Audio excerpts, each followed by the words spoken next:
Russian oil. Secretary Scott Bessent yesterday accused the country of profiting from discounted Russian oil, calling the practice unacceptable. Bessent spoke to CNBC about just how much oil India is buying and reselling on global markets. India had less than 1% of their oil, 1%, and now I believe it's up to 42. So wow. India is just profiteering, or they are just profiteering. They are reselling. They've made $16 billion in excess profits. U.S. officials say India's purchases of discounted Russian oil are helping fund Russia's ongoing war against Ukraine. While India faces criticism from Washington, the country is also walking a tightrope as it tries to ease tensions with China.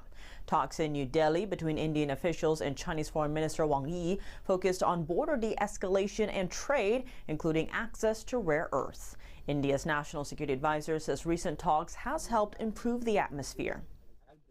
I had a wonderful meeting in the last round in Beijing, and I'm very happy that since then, in the last 9 months, there has been an upward trend. Borders have been quiet. There have been peace and tranquility. Our bilateral engagements have been more substantial. China's rare earth and magnet exports surged in June, but India is still receiving 58% fewer shipments than in January. India has the 5th largest rare earth reserves, but doesn't make magnets, so it's still reliant on Chinese imports. During the talks, the two countries also aim to ease tensions along the disputed Himalayan border in Ladakh. India's foreign minister emphasized the importance of both countries pulling back troops from frontline areas. Back in 2020, a deadly clash along the border between the two nations killed 20 Indian soldiers and 4 Chinese soldiers. Tensions began easing last October after a major agreement between the two countries to reduce military confrontations. Wang's visit comes just days before Prime Minister Modi's first trip to China in 7 years. There, he will attend the Shanghai Cooperation Organization Summit, a regional security and political group that includes Russia. Meanwhile, Chinese Foreign Minister Wang Yi's visit wasn't welcomed by everyone. Tibetan groups in India staged protests against Beijing's policies, calling for independence from China.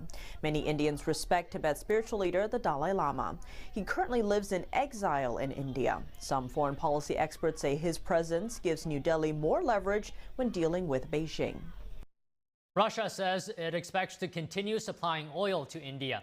That's despite warnings and additional tariffs from the United States. President Trump recently announced an additional 25% tariff on Indian goods as a punishment for buying Russian oil.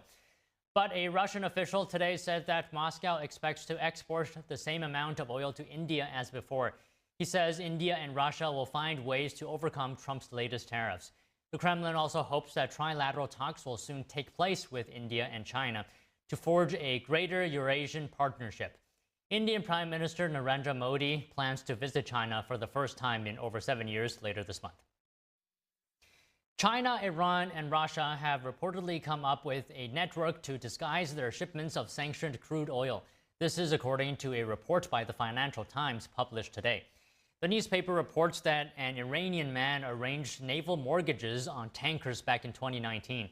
These mortgages were supposed to act as security on shipping loans, but instead Iran used them as guarantees for oil trades. The Financial Times says that the network had over 30 tankers.